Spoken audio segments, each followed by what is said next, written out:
ರಾಜ್ಯ ಸರ್ಕಾರವು ಮಾದಕ ದ್ರವ್ಯಗಳ ವಿರುದ್ಧ ಝೀರೋ ಟಾಲರೆನ್ಸ್ ನೀತಿಯನ್ನು ಘೋಷಿಸಿದ್ದು 2028 ಇಸ್ವಿ ಒಳಗಡೆ ಕರ್ನಾಟಕವನ್ನು ಮಾದಕ ದ್ರವ್ಯ ಮುಕ್ತ ರಾಜ್ಯವನ್ನಾಗಿ ಮಾಡುವವರೆಗೂ ನಿರಂತರ ಹೋರಾಟ ನಡೆಸಲಿದೆ.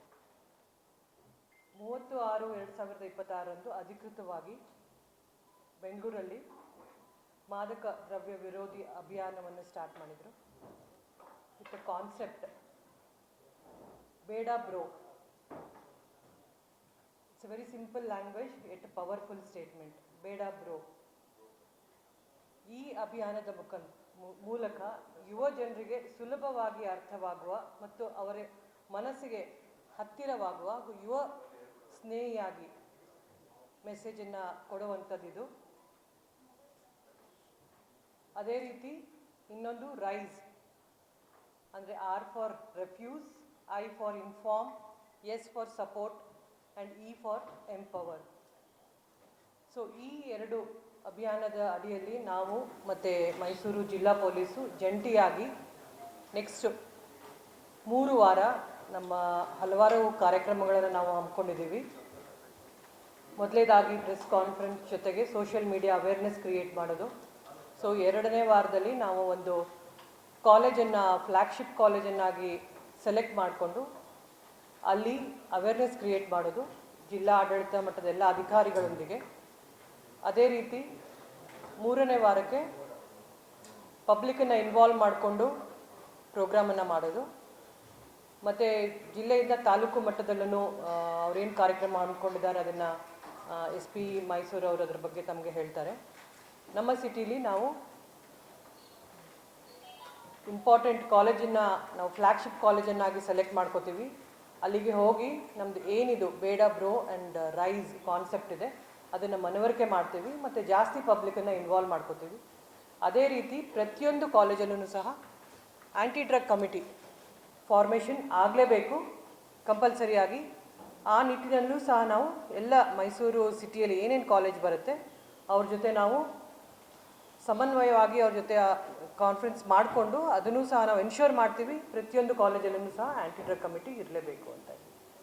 ತಮಗೆ ಪ್ರೆಸ್ ನೋಟಲ್ಲಿ 2 ವರ್ಷದಲ್ಲಿ ಎಷ್ಟು ಮೈಸೂರು ಸಿಟಿಲಿ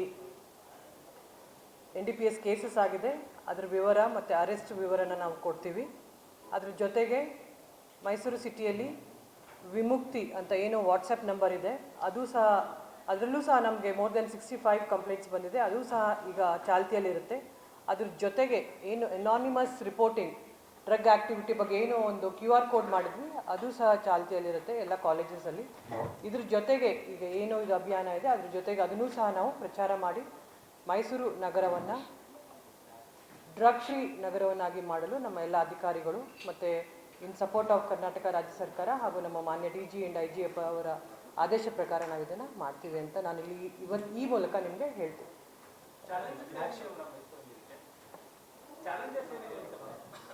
ನಾವು ಜಾಸ್ತಿ ಮಕ್ಕಳನ್ನ ರೀಚೌಟ್ ಮಾಡೋದು ಮಾಡ್ತೀವಿ ಅದನ್ನು. ಮತ್ತು ರಿಪೋರ್ಟಿಂಗ್ ನಮಗೆ ಎಲ್ಲಿ ಅವ್ರ ಕಾಲೇಜಸಲ್ಲಿರ್ಬೋದು ಅಥವಾ ಅಕ್ಕಪಕ್ಕ ಮನೆಗಳಲ್ಲಿರ್ಬೋದು ಅಥವಾ ಅವರ ಇರೋವಂಥ ಲೊಕ್ಯಾಲಿಟಿಯಲ್ಲಿರ್ಬೋದು ನಮಗೆ ಇನ್ಫಾರ್ಮೇಷನ್ ಕೊಡೋದು ಕೆಲವು ಯಾಕೆ ಬೇಕು ಅಂತ ಜನ ಕೊಡೋದಿಲ್ಲ. ಬಟ್ ವಿ ಅಪೀಲ್ ನಮಗೆ ಈಗ ಏನು ನಾವು ವಿಮುಕ್ತಿ ಮತ್ತು ನಾವು ಏನು QR ಕೋಡ್ ಮಾಡಿದ್ವಿ ಸಾಕಷ್ಟು ಜನ ಮುಂದೆ ಬರ್ತಾ ಇದ್ದಾರೆ. ಸಾಕಷ್ಟು ಕೇಸಸನ್ನು ನಾವು ಸಾಲ್ವ್ ಮಾಡಿದ್ದೀವಿ. ಕೆಲವನ್ನೆಲ್ಲ ನಾವು ಸೀಕ್ರೆಟಾಗಿ ಇಟ್ಟಿದ್ವಿ ಯಾಕಂದರೆ ಅವರು ರಿಕ್ವೆಸ್ಟ್ ಮಾಡ್ತಾರೆ ಕಾನ್ಫಿಡೆನ್ಷಿಯಲ್ ಆಗಿ ಇರಬೇಕು ಅಂತ ಹೇಳಿ ಪೇರೆಂಟ್ಸು. ಅದನ್ನೂ ಸಹ ನೋಡಿಕೊಂಡು ನಾವು ಮಾಡ್ತಾಯಿದ್ದೀವಿ. ಅದರ ಮಾಹಿತಿ ಈಗ ಆಲ್ರೆಡಿ ನಾವು 3 ಗುಂಡಾ ಆ್ಯಕ್ಟನ್ನು ಮಾಡಿದ್ದೀವಿ ಕಳೆದ 2 ತಿಂಗಳಲ್ಲಿ. ಮತ್ತು ಒಂದು PIT NDPS ಆ್ಯಕ್ಟನ್ನು ಸಹ ನಾನು ತಮಗೆ ಲಾಸ್ಟ್ ಪ್ರೆಸ್ ಮೀಟಲ್ಲಿ ಹೇಳಿದ್ದೆ ಅದು ಸಹ ಒಬ್ಬರ ಮೇಲೆ ಆಗಿದೆ. ಇನ್ನು 2 PIT NDPSನ ನಾವೀಗ ರೆಡಿ ಮಾಡ್ತಾ ಇದ್ದೀವಿ. ಹೌದು, ಕಾಲೇಜಿನ ನಾವು ನಮಗೆ ಎಲ್ಲಿ ಈಗ ನಮಗೆ ಏನು QR ಕೋಡ್ ಮೂಲಕ ನಮಗೆ ಕಂಪ್ಲೇಂಟ್ಸ್ ಬಂದಿತ್ತು ಮತ್ತು ಅದರ್ವೈಸ್ ಎಲ್ಲಿ ಜಾಸ್ತಿ ಸ್ಟೂಡೆಂಟ್ಸ್ ಇದ್ದಾರೆ ಮತ್ತು ನಮಗೆ ಅನಿಸುತ್ತೆ ದೇ ಆರ್ ವಲ್ನರಬಲ್ ಅಂತ ಹೇಳಿ ಆ ಥರ ಕಾಲೇಜಸ್ ಒಂದು ಫ್ಲ್ಯಾಗ್ಶಿಪ್ ಅಂತ ತೊಗೊಂಡು ಅಲ್ಲಿ ಸ್ಟಾರ್ಟ್ ಮಾಡ್ತೀವಿ. But will reach out to all the colleges in Mysuru city.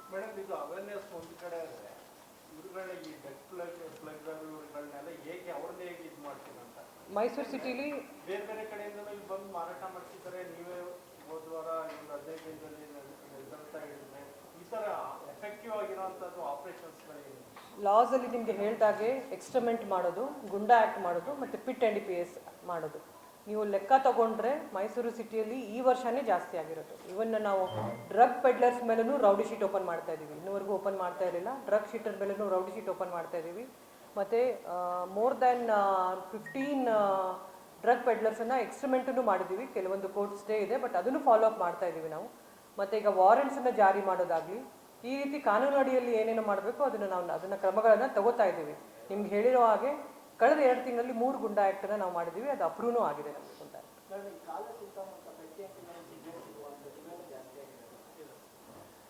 ನಿಮಗೆ ಗೊತ್ತಿರೋ ಹಾಗೆ ಮೋರ್ ದೆನ್ 21,000 ಕೋಟ್ಪಾ ಕೇಸನ್ನು ಹಾಕಿದ್ದೀವಿ. ಅದ್ರ ಬಗ್ಗೆನೂ ಕಮೆಂಟ್ ಮಾಡಿದರು, ಕೋಟ್ಪಾ ಕೇಸಸ್ ಅಷ್ಟೇ ಮಾಡ್ತಾ ಇದ್ದಾರೆ ಅಂತ. ಹಂತವಾಗಿ ಏನೇನು ಸಪೋರ್ಟಿಂಗ್ ಅಂತ ನಿಮ್ಗೆ ಅನಿಸುತ್ತೆ. ಕೆಲವು ಜನರು ನಮಗೆ ಸಿಗರೇಟ್ ಸೇರ್ತಾ ಇದ್ದಾರೆ, ಗಾಂಜಾ ಸೇರ್ತಾ ಇದ್ರು ಅಂತ ತಪ್ಪು ಮಾಹಿತಿನೂ ಕೊಡ್ತಾರೆ. ಈಗ ಅವರಿಗೆ ಈಸಿ ಆಗಿಬಿಟ್ಟಿದೆ. ಸೊ ಆ ತಪ್ಪು ಮಾಹಿತಿನ ಕೊಡಲಾರ್ದೆ ನಿಜವಾದ ಮಾಹಿತಿ ಕೊಟ್ಟರೆ ಡೆಫಿನೆಟ್ಲಿ ನಮಗೆ ಹೆಲ್ಪ್ ಆಗುತ್ತೆ. ಇಲ್ಲಾಂದರೆ ಸುಮ್ಮನೆ ಮನೆ ಮುಂದೆ ಯಾರು ಸಿಗರೇಟ್ ಸೇರ್ತಾ ಇದ್ದಾರೆ, ಗಾಂಜಾ ಸೇರ್ತಾ ಇದ್ದಾರೆ, ಆ ರೀತಿ ಕಂಪ್ಲೇಂಟ್ಸು ಜಾಸ್ತಿ ಬರ್ತಾ ಇದೆ. ಮತ್ತು ನಾವು ಯಾರು ಕಂಪ್ಲೇಂಟ್ ಮಾಡಿರ್ತಾರೆ ಅವ್ರಿಗೆ ಲೋಕಲ್ ಪೊಲೀಸ್ ಕಳಿಸ್ಬಿಟ್ಟು ಅವ್ರಿಗೆ ಮನವರಿಕೆನೂ ಮಾಡಿಕೊಡ್ತಾ ಇದ್ದೀವಿ. ತಾವು ನಿಜವಾದ ಕಂಪ್ಲೇಂಟ್ಸನ್ನು ಕೊಟ್ಟರೆ ನಮಗೂ ಹೆಲ್ಪ್ ಆಗುತ್ತೆ, ಅವ್ರಿಗೂ ಹೆಲ್ಪ್ ಆಗುತ್ತೆ ಅಂತೇಳಿ. ಮುಂದಿಂದು SP ಅವರು ಜಿಲ್ಲೆಯಲ್ಲಿ ಅವ್ರು ಏನೇನು ಕಾರ್ಯಕ್ರಮ ಹಮ್ಮಿಕೊಂಡಿದ್ದಾರೆ ಅಂತ ಅವ್ರು ಅದನ್ನು ಹೇಳ್ತಾರೆ. Concept even my daughter calls B bro ಅಂತ ಒಂದೊಂದ್ಸಲ. So it is gender biased ಅಂತ ಏನೂ ಇಲ್ಲ. It's a Gen Z concept. It's a Gen Z concept. I told you, even my daughter calls me sometimes bro. Women consumers are peddlers. That you ask, like. How many women consumers are there? How many peddlers are there? What are the total number of peddlers? ಅದ್ರದ್ದು details ನಾನು ನಿಮಗೆ ಇದರಲ್ಲಿ ಕೊಡ್ತೀನಿ, ಲೆಕ್ಕ ಈಗಲೇ ಕೊಡ್ತೀನಿ. There are many cases where women have been peddling drugs for the last 15 years and she has been sent to jail. She is in JC only now. That's what. I think that's what. Why the women peddlers or the consumers are being not C ತಾವು ಹೇಳ್ತಾ ಇರೋದು ಒಬ್ಬರು ಸಲ್ಮಾ ಬಾನು ಅಂತ ಹೇಳಿ ಒಬ್ಬರು peddler.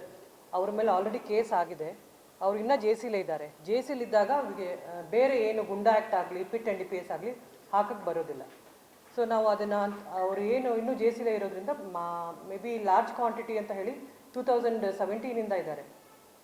ಅವರೊಬ್ಬರು ನಮ್ಮಲ್ಲಿ women peddler ಇರೋದು. 3 days ಬ್ಯಾಕ್ ಒಬ್ಬರು ವಿಮೆನ್ ಪೆಡ್ಲರ್ನ ಎಕ್ಸ್ಟ್ರಿಮೆಂಟ್ ಮಾಡಿದ್ದಾರೆ DCP ಲಾ ಆ್ಯಂಡ್ ಆರ್ಡರ್. ಹೌದು. how many are there women peddlers? Exact data ನಾನು ನಿಮಗೆ ಕೊಡ್ತೀನಿ. ಅವೇರ್ನೆಸ್ ಇದೆಯಲ್ಲ, ಎಫೆಕ್ಟಿವ್ ಅವೇರ್ನೆಸ್ ಜೊತೆಗೆ ಏನು ಕನ್ಸ್ಯೂಮ್ ಮಾಡೋಂಥ ಸ್ಟೂಡೆಂಟ್ಸ್ ಅವ್ರಗಳಿಗೆ ನಾವು ಕೇಸ್ ಹಾಕುವಂಥ ಮಾಡ್ತೀವಿ ಟೆಸ್ಟಿಂಗ್, ಸರ್ಪ್ರೈಸ್ ಟೆಸ್ಟ್ ಮಾಡ್ತೀವಿ. ಆಲ್ರೆಡಿ ವಿಮುಕ್ತಿ ನಂಬರ್ಗೆ ನಮಗೆ ಕಂಪ್ಲೇಂಟ್ ಬರ್ತಾ ಇದೆ. ಏನು QR ಕೋಡ್ ಇತ್ತು, ಎಸ್ಪೆಷಲಿ ಕಾಲೇಜಸ್ಗೆ ಇತ್ತು, ಅದರಲ್ಲೂ ಸಹ ಮೋರ್ ದೆನ್ 165 ಕಂಪ್ಲೇಂಟ್ಸ್ ಬಂದಿದೆ.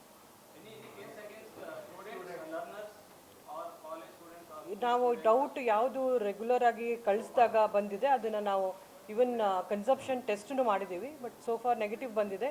ನಾನು ಹೇಳೋದು ಜೆನ್ಯೂನ್ ಕಂಪ್ಲೇಂಟ್ಸುಕ್ಕಿಂತ ಆಂಗ್ಸೈಟಿಯಲ್ಲಿ ಅಥವಾ ಜಸ್ಟ್ ಫಾರ್ ಕ್ಯೂರಿಯಾಸಿಟಿ ಕಳಿಸೋ ಮೆಸೇಜಸ್ ಜಾಸ್ತಿ ಬರ್ತಾ ಇದೆ. ಜಸ್ಟ್ ಫಾರ್ ಡೌಟ್ ಅಲ್ಲಿ ಯಾರೋ ನಿಂತಿದ್ರೆ ಆ ಥರ. ಸೊ ಡೆಫಿನೆಟ್ಲಿ ಜೆನ್ಯೂನ್ ಕಂಪ್ಲೇಂಟ್ ಬಂದರೆ ಅದನ್ನು ಅಟೆಂಡ್ ಮಾಡ್ತೀವಿ. Okay, thank you.